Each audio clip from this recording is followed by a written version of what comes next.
Focus. I'm glad that you are joining me again this morning. We're getting some much needed rain and getting it as a super soaker. In other words, not a downpour, not even a steady drizzle, but almost like a mist like constant falling, which is really good for the grass and will help turn everything green and make it look healthy and vibrant. And we are so thankful that our God knows exactly what we need when we need it. Even the earth is refreshed when God says it's time. And so we're encouraged by another day to serve the Lord. And as we see the sovereignty of God and the love and care and grace of our God, it's so overwhelming to think that He would include us in His program and give us a chance to participate with Him. Well, I've entitled this one Caring for Others, and it's a very intimate story. Jesus is on the cross and he sees his mother. I cannot wrap my mind around the emotion that must have been on both of their parts. Jesus knowing what he was doing, but understanding that his mother wasn't going to be able to completely wrap her mind around what she was watching her son go through, seeing the very last moments of his life and before he was to die.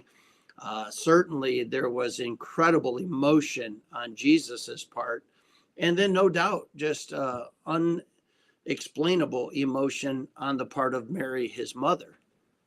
And so the scriptures give us a little bit of an insight into this dynamic. And in verse 23, it says, Then the soldiers, when they had crucified Jesus, took his garments and made four parts, to every soldier a part, and also his coat. Now the coat was without seam, woven from the top throughout. They said, therefore, among themselves, Let us not rend it, but let's cast lots for it, whose it shall be, that the scripture might be fulfilled, which saith, They parted my raiment among them, and for my vestures did they cast lots. These things therefore the soldiers did. Now there stood by the cross of Jesus his mother, and his mother's sister, Mary, the wife of Cleophas, and Mary Magdalene. When Jesus therefore saw his mother and the disciple standing by, whom he loved, he saith unto his mother, Woman, behold thy son. Then saith he to the disciple, Behold thy mother.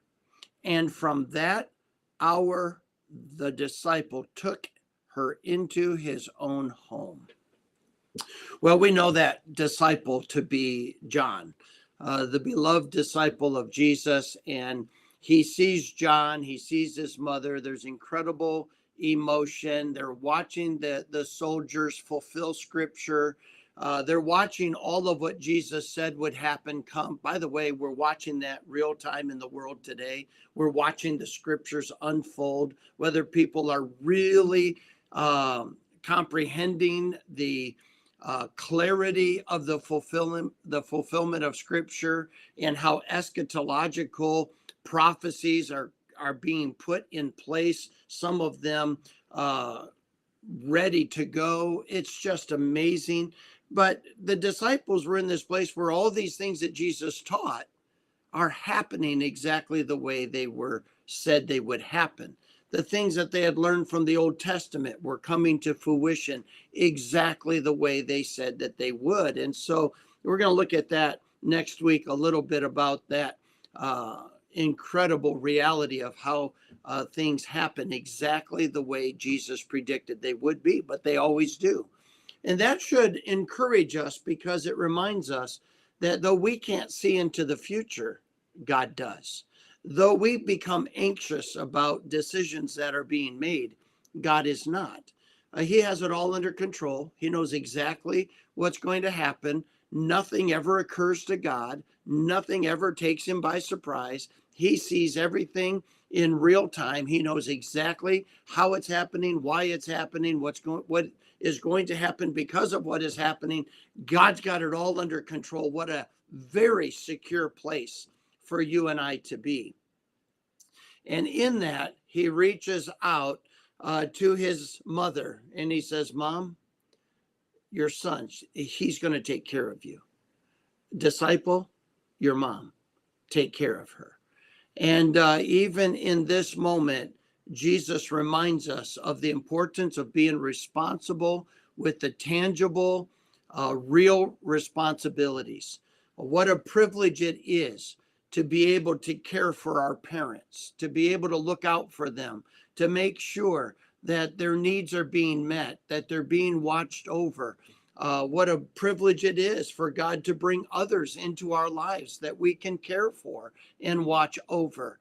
And that was the case here with John, is that there was no family relation, but there became a responsible relationship.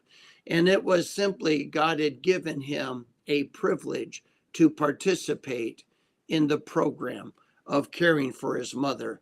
And so he says, Mom, let him take care of you. Let this disciple take care of you as if he was a son. And disciple, you take care of my mother as if she was your own. And what a privilege it is to remind us that part of God's program is just caring for others, is meeting others' needs where they are, and what needs may become obvious, and that we enthusiastically embrace it. It doesn't say that the disciples like, all right, okay, somebody's got to do it. That's not the tone. The tone is that the disciple embraced this privilege and took her from that moment on into his home and cared for her. What a good reminder that as we end this week and we go into the weekend, life is really about a stewardship of caring for one another, specifically those people that God brings into our lives to help us see the part that we play in his program. God bless you. I hope you have a great weekend.